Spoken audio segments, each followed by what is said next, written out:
ഗുരുതരമായ ആരോപണങ്ങൾ കണ്ണൂർ ജില്ലാ കളക്ടർ അരുൺ കെ വിജയനെതിരെ ഉയർന്നിട്ടും ഇപ്പോഴും കളക്ടർ കണ്ണൂരിൽ തന്നെ അതേ സ്ഥാനത്ത് തുടരുകയാണ്. നവീൻ ബാബുവിന്റെ കുടുംബം തുടക്കം മുതൽ ആരോപണം ഉന്നയിച്ച അരുൺ കെ വിജയൻ അതേ സ്ഥാനത്ത് തുടരുന്നതിന് പിന്നിൽ മുഖ്യമന്ത്രിയും സർക്കാരും തന്നെയാണെന്നാണ് നവീൻ ബാബുവിന്റെ കുടുംബം വിശ്വസിക്കുന്നത്. ജില്ലാ കളക്ടർമാരെ മാറ്റുന്നതിലും നിയമിക്കുന്നതിലും സാധാരണ റവന്യൂ വകുപ്പ് കൈകാര്യം ചെയ്യുന്ന മന്ത്രിക്ക് വലിയ പങ്കുണ്ടെങ്കിലും നവീൻ ബാബുവിന്റെ വിഷയത്തിന് പിന്നാലെ മന്ത്രി കെ രാജന് ഒന്നും ചെയ്യാൻ കഴിഞ്ഞിട്ടുമില്ല. കളക്ടറെ മാറ്റുന്നതിൽ സർക്കാരിന്റെ നിലപാട് എന്താണ്, അതോടൊപ്പം നവീൻ ബാബുവിന്റെ കുടുംബത്തിന്റെ നിലപാട് എന്താണ്, അതാണ് നമ്മൾ ഇനി പരിശോധിക്കാൻ പോകുന്നത്. T V Prasad, good evening.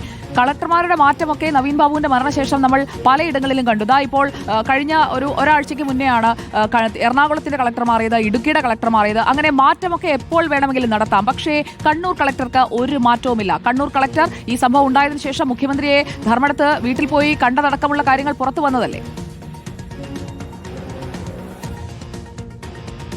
ഉറപ്പായും സുജയ, കണ്ണൂർ കലക്ടറെ മാറ്റില്ല എന്ന വാശി തന്നെയാണ് ഇതിന് കാരണം എന്ന് വിലയിരുത്തേണ്ടി വരും. സാധാരണ നമുക്കറിയാവുന്നതുപോലെ പലവിധ ആരോപണങ്ങൾ പലപ്പോഴും പല ഘട്ടങ്ങളിലുമായി പല ജില്ലാ കളക്ടർമാർക്കെതിരെയും വന്നിട്ടുണ്ട്. ആ സമയങ്ങളിലെല്ലാം കളക്ടർമാരെ ആ സ്ഥലത്ത് നിന്ന് നീക്കുകയും ചെയ്യാറുണ്ട്. സാധാരണഗതിയിൽ ഓരോ ജില്ലാ കളക്ടർമാരും ഒരു ജില്ലയിൽ ഇത്ര കാലം എന്ന രീതിയിൽ ഒരു കണക്കൊന്നുമില്ലാത്തതുകൊണ്ട് 1-2 മാസം കൊണ്ട് പോലും അവിടെ നിന്ന് മാറ്റിയ നിരവധി കളക്ടർമാരുണ്ട്. പക്ഷേ നവീൻ ബാബുവിൻ്റെ മരണവുമായി ബന്ധപ്പെട്ട് ഗുരുതരമായ ആരോപണമാണ് തുടക്കം മുതൽ തന്നെ നവീൻ ബാബുവിൻ്റെ കുടുംബം കണ്ണൂർ ജില്ലാ കളക്ടറുമായി ബന്ധപ്പെട്ട് നടത്തിയത്.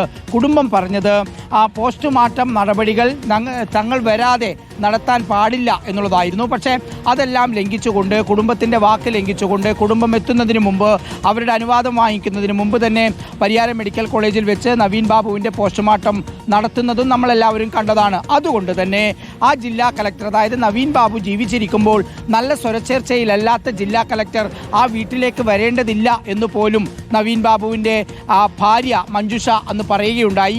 അതിൻ്റെ ഭാഗമായി കളക്ടർക്ക് ആ വീട്ടിൽ പോകാത്തത് കൊണ്ട് ഒരു കത്ത് എഴുതിയതും നമുക്കെല്ലാവർക്കും നമ്മുടെ മുന്നിലുള്ളതുമാണ്. അതായത് കുടുംബം ഇപ്പോഴും ശക്തമായി വിശ്വസിക്കുന്നത് ആ ദിവ്യയുടെ ആരോപണം എന്നതുപോലെ തന്നെ നവീൻ ബാബുവിൻ്റെ മരണത്തിലേക്ക് നയിച്ചത് അതിലൊരു പ്രധാനിയായിട്ട് കണ്ണൂർ ജില്ലാ കളക്ടറെ അവർ കാണുകയാണ്. അതിൻ്റെ ഭാഗമായി തന്നെ കടുത്ത നിലപാട് അവർ കണ്ണൂർ ജില്ലാ കളക്ടറുമായി ബന്ധപ്പെട്ട് എടുക്കുകയും ചെയ്തിട്ടുണ്ട് കുടുംബത്തിൻ്റെ ഭാഗത്ത്. പക്ഷേ മുഖ്യമന്ത്രി ആയാലും സർക്കാരായാലും കണ്ണൂർ ജില്ലാ കളക്ടറെ മാറ്റേണ്ടതില്ല എന്ന നിലപാടിൽ തന്നെയാണ് ഇപ്പോഴുമുള്ളത്. അവർ ഉറച്ചു വിശ്വസിക്കുന്നു കണ്ണൂർ ജില്ലയിൽ കണ്ണൂർ ജില്ലാ കളക്ടറായി അരുൺ കെ വിജയൻ തുടരണമെന്ന്. ഇത് സർക്കാരിൻ്റെയും മുഖ്യമന്ത്രിയുടെയും വാശിയാണ്, നിർബന്ധം. ഉറപ്പായിട്ടും റവന്യൂ മന്ത്രി എന്ന നിലയിൽ, റവന്യൂ വകുപ്പിൻ്റെ അധികാരി എന്ന നിലയിൽ കെ രാജന് അതിലൊരു റോളും ഇല്ലാത്ത രീതിയിലേക്ക് കാര്യങ്ങൾ മാറുന്നു. അതുകൊണ്ട് തന്നെയായിരിക്കണം കെ രാജന് നടപടിയെടുക്കേണ്ടത് റവന്യൂ വകുപ്പാണ്. അദ്ദേഹം കണ്ണൂരിൽ പോകാതിരുന്നിട്ട് എന്ത് കാര്യം? ആ ചോദ്യമാണ് നവീൻ ബാബുവിന്റെ കുടുംബം ഉന്നയിക്കുന്നത്.